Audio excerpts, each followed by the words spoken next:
आज हम पढ़ेंगे कृतिका का पाठ 4 माटी वाली। माटी वाली पाठ से ही परिचित होंगे कि माटी बेचने, माटी मतलब मिट्टी, मिट्टी बेचने वाली, मिट्टी वाली, मिट्टी वाली है मतलब मिट्टी, माटी बेचने वाली।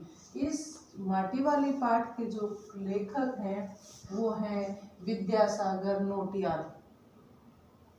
विद्यासागर नौटियाल हैं, उन्होंने माटी वाले जो पाठ है उसमें विस्थापन के समय श्रमिक वर्ग को किन किन समस्याओं का सामना करना पड़ता है, इसका मार्मिक चित्रण इस पाठ में किया है।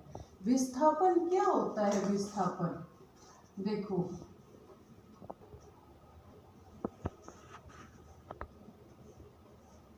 विस्थापन विस्थान प्लस न विस्था स्थ प्लस पन, मतलब क्या होता है विस्थापन? विस्थापन की समस्या एक ऐसी समस्या है, एक जगह से जाना या बसना क्या कहलाता है? विस्थापन कहलाता है। और ये जो विस्थापन की समस्या है इसमें सबसे ज्यादा कौन जूझता है? श्रमिक वर्ग जूझता है।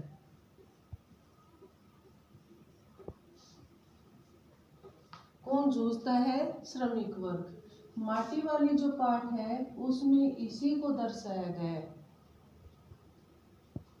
क्या होता है माटी वाली पाठ में कि आज भी सरकार है उसे सचेत करने की आवश्यकता है। विस्थापित करते समय लोगों को, विशेषकर श्रमिक वर्ग को किन किन कठिनाइयों का सामना करना पड़ता है वही इस पाठ में दर्शाया गया है। पाठ का सार पाठ को पढ़ने से पहले हम जो लेखक परिचय है विद्यासागर नौटियाल उसके बारे में पढ़ते हैं। विद्यासागर नौटियाल है वो एक कथाकार है और जिनका जन्म 1933 में, इनका जो जन्म है विद्यासागर, जो लेखक हैं विद्यासागर, इनका जन्म कब हुआ था? 1933 में उत्तराखंड में।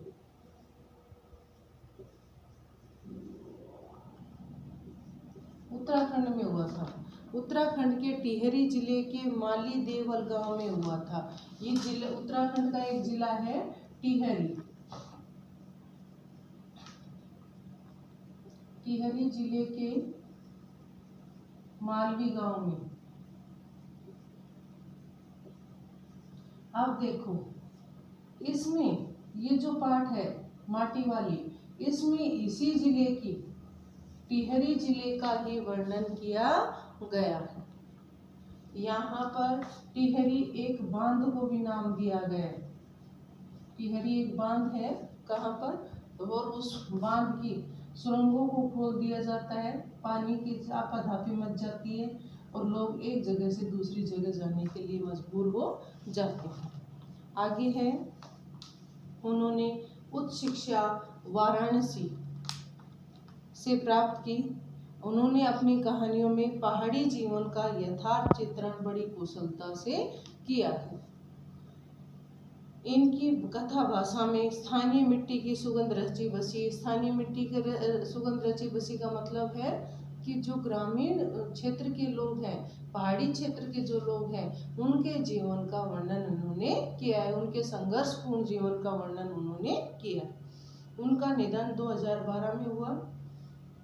विद्यासागर नौटियाल की प्रमुख कृतियां हैं टिहरी की कहानियां, सुच्ची डोर कहानी संग्रह है ये, उलझे रिश्ते, भीम अकेली, सूरज सबका है, उत्तर बायां है, झुंड से बिछड़ा उपन्यास है तथा मोहन गाता जाएगा आत्मकथा है। ये तो क्या था? कवि परिचय, लेखक परिचय था। अब हम पढ़ेंगे पाठ और हम का सार पढ़ेंगे। पाठ को अलग अलग बिंदुओं में विभाजित करते हुए उस पाठ का सार पढ़ेंगे कि प्रस्तुत पाठ में क्या व्यक्त किया गया है, क्या बताया गया है। इसमें पहला है टिहरी नगर में माटी वाली। टिहरी नगर में माटी वाली। टिहरी एक शहर का नाम है जिसमें कि हम लेखक परिचय के बारे में, लेखक परिचय पढ़ते समय भी हमने देखा है। तो टिहरी नगर में माटी वाली एक गरीब औरत है।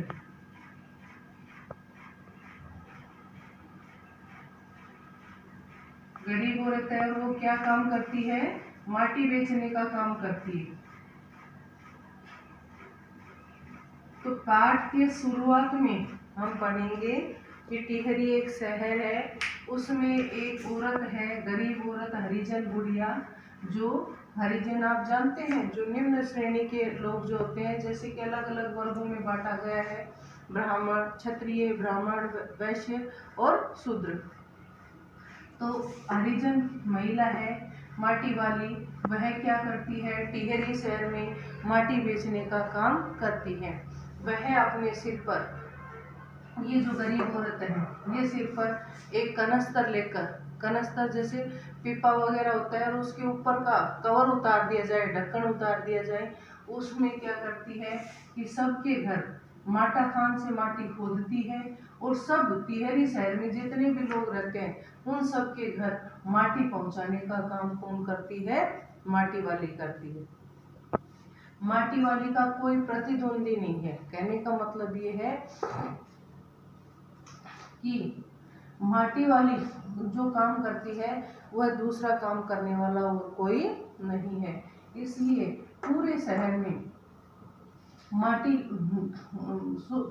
में टिहरी नगर में घर घर माटी पहुंचाने का काम कौन करती है? माटी वाली। वह एक पीपे को, कनस्तर को अपने सिर पर रखकर घर घर माटी पहुंचाती है। उसके एवज में, उसके बदले में कोई तो उसे रोटियां दे देता है, कोई चाय पानी पिला देता है, कोई पुराने वो कपड़े दे देता है। इससे उसका काम चलता रहता है। तो पाठ के शुरुआत में हमने पढ़ा, हमने समझा कि गरीब औरत है माटी वाली, जो माटी बेचने का काम करती है। वह अपने सिर पर एक कनस्तर लेकर माटा खान वह स्थान जहाँ से माटी खोदी जाती है, माटा खान से माटी खोदती है और घर घर माटी पहुंचाने का काम करती है। उसका कोई प्रतिद्वंदी नहीं है, उसका कोई होड़ करने वाला नहीं है। तो सभी घरों में माटी बेचने का काम, माटी डालने का काम कौन करती है? माटी वाली करती है।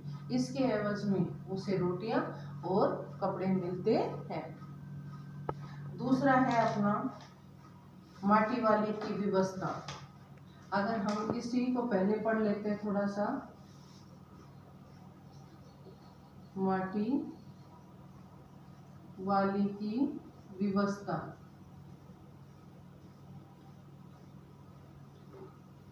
क्या होता है व्यवस्था? मजबूरी।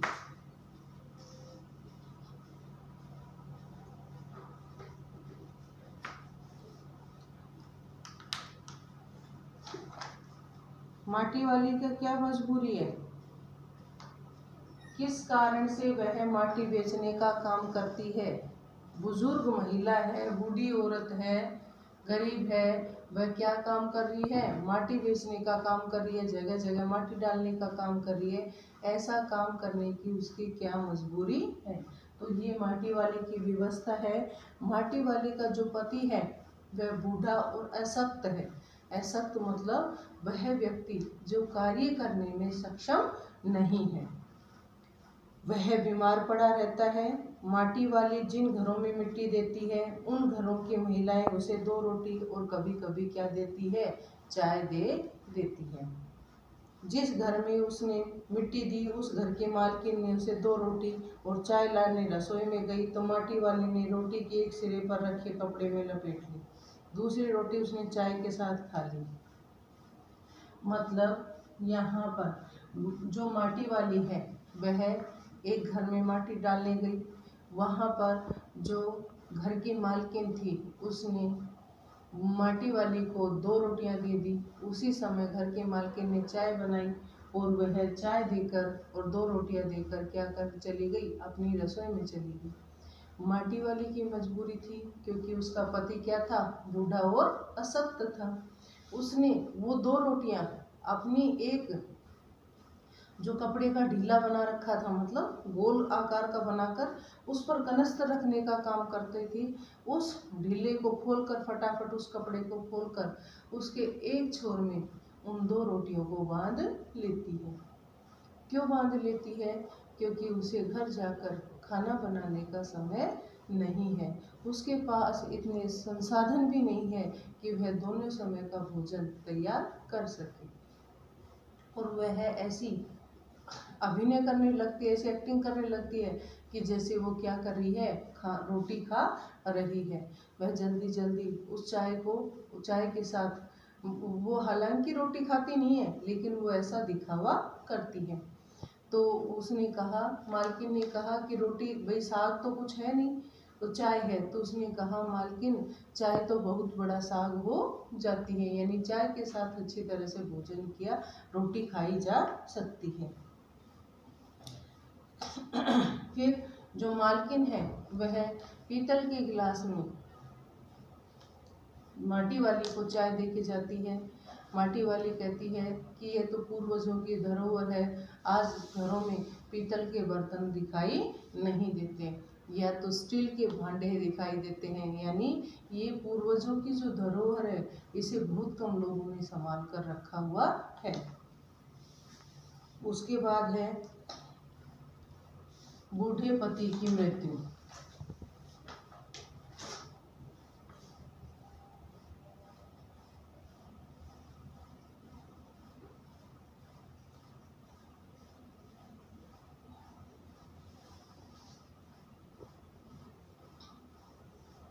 माटी वाली क्या करती है, यहाँ से टिहरी नगर से, हमने कल इस वाले में पढ़ा कि उसे 2 रोटी मिल जाती है। वो उन 2 रोटियों को क्या करती है, अपने कपड़े के छोर में बांध लेती है। वह मन ही मन विचार करने लगती है कि आज मैं जाऊंगी, जाते ही मेरा जो बूढ़ा और असक्त पति है उसकी निगाह क्या किधर रहेगी, रास्ते की ओर। वह आड़ से जानेगा कि माटी वाली आ गई है। तो वो कहती है कि आज मैं जाऊंगी, बूढ़े को रोटियां दिखाऊंगी नहीं, मैं 1 पाव प्याज लूंगी और उस प्याज को फटाफट कूट कर तल दूंगी, और इससे पहले मैं बूढ़े को, और प्याज तल के मैं वो 2 रोटियां उसके सामने रखकर उसे खाना परोस दूंगी। इसी सोच विचार में, क्योंकि माटी वाली का जो घर था वह टिहरी बांध से काफी दूर था, इसी उलझन में, इन्हीं विचारों में उलझती हुई वह घर पहुंचती है। लेकिन आम दिन की तरह उसके जाने पर ना तो उनका जो बीमार पति है उसको किसी तरह की माटी वाली की हाट पाकर न तो वह और दिन की तरह जगह न बोला। क्यों नहीं बोला? क्योंकि उसकी मृत्यु हो चुकी थी। माटी वाली ने जब जाकर देखा तो उसका पति माटी वाली को छोड़कर जा चुका था। तो इस वाले भाग में हमने ये पढ़ा। आगे है टिहरी वासियों का विस्थापन। जो सबसे बड़ी है वो है टिहरी वासियों का विस्थापन। मैं पहले ही बता चुकी हूँ कि इस संपूर्ण पाठ में विस्थापन की समस्या को उजागर किया गया है। यही बताया गया है वे शहर में टिहरी एक बांध का नाम है और उस बांध में पानी आता है। मान लीजिए ये बांध है और इस बांध में जगह जगह से क्या आ रहा है, पानी आ रहा है, लेकिन पानी को द्वारा पानी बाहर निकाला जाता है। अब हमारे पास देखो, अगर उदाहरण के तौर पर अगर हम देखें तो आपने देखा होगा नंगला रुध अलवर रोड पर, वहां पर एक अलग छोटी ढाणी बसाई गई है। वे लोग क्या कहाँ के थे? सरिस्का के पास थे। सरिस्का के पास वाले लोगों को कहाँ विस्थापित किया है? यहाँ पर विस्थापित किया गया है अलवर जिले में। इन लोगों के पास जितनी जमीन थी, इनका कारण क्या था? जंगली जानवर, और वो जगह किस में ले ली इन्होंने? सरिस्का के अभ्यारण्य के अंतर्गत आ गई। तो इनको विस्थापित किया गया यहाँ पर विस्थापित करने के लिए इनके पास जितनी जमीन थी उसके एवज में इनको यहाँ जमीन दी गई है, उनको घर दिया गया है। ठीक है, एक विद्यालय का स्थापित किया गया है, प्राइमरी स्कूल भी यहाँ खोला गया है। दूसरा, पानी की व्यवस्था की गई है। भाई ये सारी, अगर हम किसी को विस्थापित करते हैं तो हमें इन सारी चीजों को ध्यान में रखते हुए इनको विस्थापित किया जाता है। लेकिन इसमें जो विस्थापन की समस्या है उसे दर्शाया गया है कि कैसे जब सुरंगों का पानी, टिहरी बांध की सुरंगों को खोल दिया जाता है तो टिहरी बांध के निर्माण होने पर पुनर्वास विभाग के अधिकारी घर घर जाकर जमीन जायदाद के कागज देखते हैं। क्या है? टिहरी बांध के में निर्माण का कार्य होने से पुनर्वास का निर्माण कार्य चलेगा। पुनर्वास विभाग जिन्हें दोबारा बसाया जाए, उस विभाग के अधिकारी क्या करते हैं? घर घर जाते हैं और सबकी जमीन जायदाद के कागज देते हैं। मैंने देखा ना कि आपके पास जितनी भी जायदाद है उसका हिस्सा फिर आपको जहाँ विस्थापित किया जाएगा वहां दिया जाएगा। घर घर जाकर जमीन जायदाद के कागज देखने लगते हैं। लोग तहसील में जाकर अपने अपने कागज दिखाने लगते हैं, परंतु माटी वाले के पास ऐसा कोई कागज नहीं था। आजीवन माटा खान से माटी खोद कर उस बेचने वाली उस मजदूरिन बुढ़िया के पास जमीन का प्रमाण पत्र कहाँ से होता? माटा खान भी उसके नाम नहीं है, ऐसे में उसे सरकारी मदद नहीं मिलती है। कुछ दिनों के बाद टिहरी बांध के 2 सुरंगों को बंद कर दिया गया। टिहरी शहर में पानी में डूबने लगा तो शहरवासी अपने घरों को छोड़कर वहां से भागने लगे। पानी भरने से सबके कुल शमशान घाट डूब गए। तब माटी वाली अपनी झोपड़ी के बाहर बैठी, हर आने जाने वाले से ये कहती कि गरीब आदमी का शमशान नहीं उजड़ना चाहिए। देखो भाई, जहाँ विस्थापित, मैंने बताया जहाँ विस्थापित करते हैं उनके पास जितनी भी कागज, हमारे पास भी, हमारे घर का है, हमारी जमीन है, वो हमारे नाम चढ़ी है नहीं चढ़ी, उसका तहसील में एक प्रपत्र होता है, जो कागजात होते हैं, तहसील में जाकर हम दिखा दे कि ये जमीन मेरे हिस्से है। तो अगर कोई व्यक्ति उस पर कब्जा नहीं कर सकता। अगर वह कब्जा कर भी लेता है तो हम इस प्रक्रिया के द्वारा अपनी जमीन को वापस ले सकते हैं। तो क्या कर रहे थे कि जो टिहरी वासी हैं वो भी जाकर अपनी जमीन या अपने घरों के जो कागजात है वो तहसील में दिखा रहे थे। दिखाने के बाद सरकार उनकी मदद कर रही थी, लेकिन माटी वाली है उसकी एक जो झोपड़ी थी वह भी क्या कर रही थी? एक जमींदार की जमीन पर टिकी हुई थी। अब वो तो क्या करती थी, बेचारी गरीब औरत थी। माटा खान, मतलब माटी की जो खान थी वो माटा खान से माटी खोदती और शहर में जाकर बेच देती, जिससे लोग चूल्हे की, घरों की लिपाई पुताई करते थे। अब उस जो झोपड़ी भी उसने बना रखी थी, उस जमींदार के वहां भी उसके एवज में जाकर बेगार वो होता है जहां पर बिना किसी, मतलब पैसे के, बिना आमदनी के काम किया जाता है, वो होता है बेगार। तो उस एवज में उसे वहां जाकर विभिन्न प्रकार का बेगार करना, कई काम करने पड़ते थे। किसके लिए? जिस जमींदार की जमीन पर उसने अपनी झोपड़ी टिका रखी थी। अब सब लोग जाकर तहसील में अपने कागजात दिखा रहे हैं, लेकिन माटी वाली के पास ऐसा कोई कागजात नहीं था।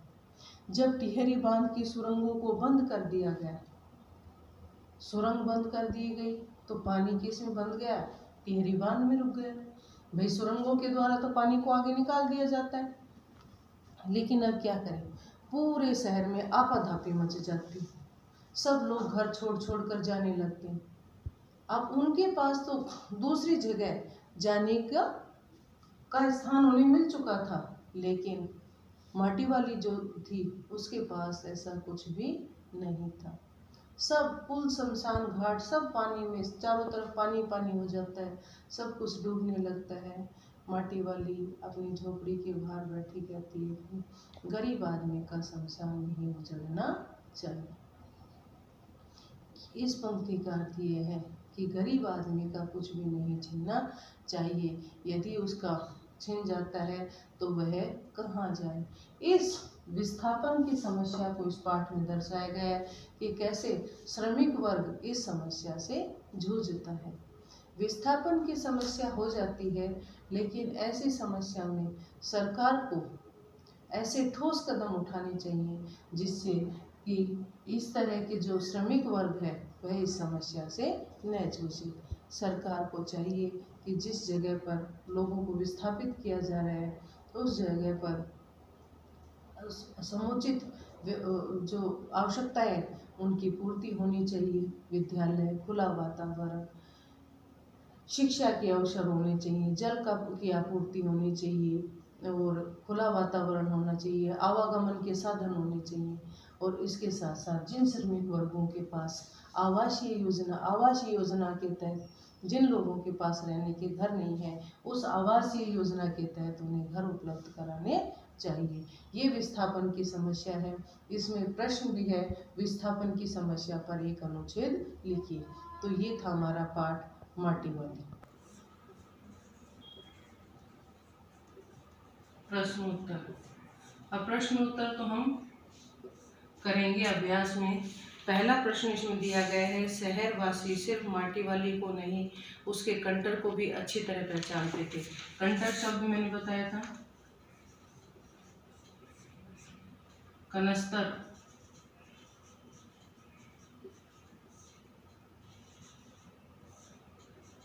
मैंने अभी बताया था कि कंटर क्या होता है, कनस्तर होता है, एक पीपा होता है जिसके ढक्कन को ऊपर से वो उतार लेती है और ताकि उसको मिट्टी डालने और उंडेलने में किसी तरह की कोई परेशानी नहीं हो।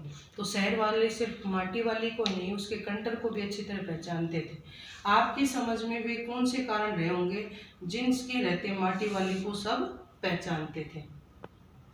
इसका एक कारण तो ये था कि प्रत्येक घर में पहले कच्चे मकान थे, घर चूल्हा चौके की लिपाई पुताई डेली होती थी, तो माटी वाली सबके घर में जाकर क्या कर डालती थी, मिट्टी डालती थी। और उसका कोई प्रतिद्वंदी नहीं था, भाई ऐसा नहीं था कि 5-10 लोग उसी काम को कर रहे हैं। इसलिए माटी वाली को वो घर घर जाकर, सबके घर जाकर क्या करती थी, माटी डालने का काम करती थी। तो एक कारण तो ये था कि घर के चूल्हे चौके की लिपाई के लिए माटी वाली सबके घर जाती थी माटी डालने के लिए, उसका कोई प्रतिद्वंदी नहीं था, इसलिए माटी वाली को सब पहचानते थे। दूसरा है, यही काम वह वर्षों से करती आ रही थी, बहुत लंबे समय से वह इसी काम को कर रही थी। और लिपाई पुताई के लिए क्या करती है, लाल मिट्टी की जरूरत पड़ती है, तो वही इस काम को करने वाली अकेली महिला थी, मैं बता चुकी हूँ। माटी वाली की गरीबी और फटे हाली के कारण भी उसे सब जानते होंगे, ये भी एक कारण रहा है। चौथा है, शहर में माटा खान है वह काफी दूर था, तो लोग वहां से माटी नहीं ला सकते थे, इसलिए दूर से माटी लाने का काम कौन करती थी, माटी वाली करती थी। माटा खान दूर होने के कारण माटी बेचने का काम, माटी लाने का काम सिर्फ कौन करती थी, माटी वाली करती थी। तो इस प्रश्न में हमने पढ़ा कि वह एक माटी वाली है, वह चूल्हा चौकी की लिपाई करने के लिए माटी लाने का काम करती थी। दूसरा, वह गरीबी और फटे हाली से सभी उसे पहचानते थे। तीसरा, माटा खान शहर से बहुत दूर था, इसलिए उसी को वह काम सौंपा गया था। चौथा है, उसका कोई प्रतिद्वंदी नहीं था। दूसरा पाठ है, माटी वाले के पास अपने अच्छे या बुरे भाग्य के बारे में ज़्यादा सोचने का समय क्यों नहीं था, कि उसने कभी क्यों नहीं सोचा कि मेरा भाग्य ऐसा है, वैसा है, अच्छा है, बुरा है, क्यों नहीं था, क्योंकि माटा खान शहर से बहुत दूर था और माटी घर घर माटी पहुंचाना उसकी रोजी रोटी बन गई थी। अगर वह इस काम को नहीं करती तो वह खाती क्या, इसलिए, और उसका घर था वह शहर से भी दूर था, तो वह रोज क्या करती, सुबह आती और सुबह से सारे दिन क्या करती, माटा खान से माटी खोदती और घर घर पहुंचाती। इसी कार्य में व्यस्त रहते हुए उसका सारा दिन निकल जाता था। उसके एवज में उसे रोटियां मिल जाती थी। सारे जो लोग थे वो परिचित हो गए थे, तो खाने पीने की वस्तुएं उन्हें उपलब्ध करा देते थे। इस वजह से उसके पास अपने भाग्य के बारे में सोचने का समय नहीं था। भाग्य के बारे में अच्छा और बुरा तो जब सोचे जब उसे समय मिले, उसे काम से फुर्सत मिले। उसे इस काम से फुर्सत ही नहीं मिलती थी। वह सुबह से शाम तक माटा खान में माटी खोदती और क्या करती रहती थी, प्रत्येक घर में माटी पहुंचाने का काम में लगी रहती थी। तीसरा है भूख मिट्टी की भोजन मीठा से क्या अभिप्राय। भूख मिट्टी के भोजन मीठा से अभिप्राय है कि जब मनुष्य को भूख लगी रहती है तो भोजन स्वतः ही स्वादिष्ट लगने लगता है, क्योंकि भूख मीठी है न कि भोजन। ये कब, जब उसने कहा कि साग तो है नहीं मालकिन के द्वारा, तो उसने माटी वाले ने कहा कि भूख मीठी की भोजन मीठा। कि जब भूख लगी रहती है तो भोजन अपने आप ही स्वादिष्ट लगता है, और यदि भूख नहीं हो तो स्वादिष्ट भोजन भी पसंद नहीं आता है। प्रश्न नंबर 4, पुरखों की गाढ़ी कमाई से हासिल की गई चीज़ों को हराम के भाव बेचने को मेरा दिल गवाही नहीं देती। मालकिन के इस कथन के आलोक में विरासत के बारे में अपने विचार लिखिए। विरासत क्या होती है? पूर्वजों के द्वारा हमारे लिए छोड़ी गई संपत्ति, पूर्वजों से जो हमें मिलता है वह क्या कहलाती है? संपत्ति विरासत कहलाती है। अब विरासत के तौर पर हमें देखो पुराने मकान, हवेली हैं, किले हैं, दुर्ग हैं और अनेक जो पुरातत्व विभाग ने खोजे वो सारी क्या है? विरासत है जो हमें। लेकिन विरासत में जो हमें मिलती है तो मालकिन ने कहा कि इन्हें हराम के भाव यानी बहुत कम मूल्य पर बेचने को मेरा दिल गवाही नहीं करता है।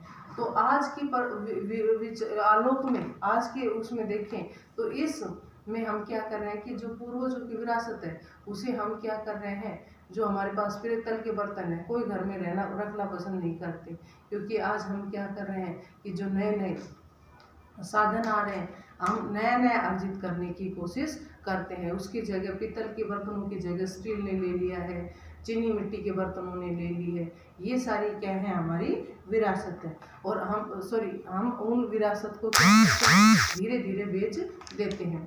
तो ये एक चिंता का विषय है कि जो विरासत में मिली हुई चीज़ें हैं उन्हें संभाल कर रखना। तो ये हमारे 4 प्रश्न तो हो चुके हैं, बाकी प्रश्न हम अगली वीडियो में करेंगे।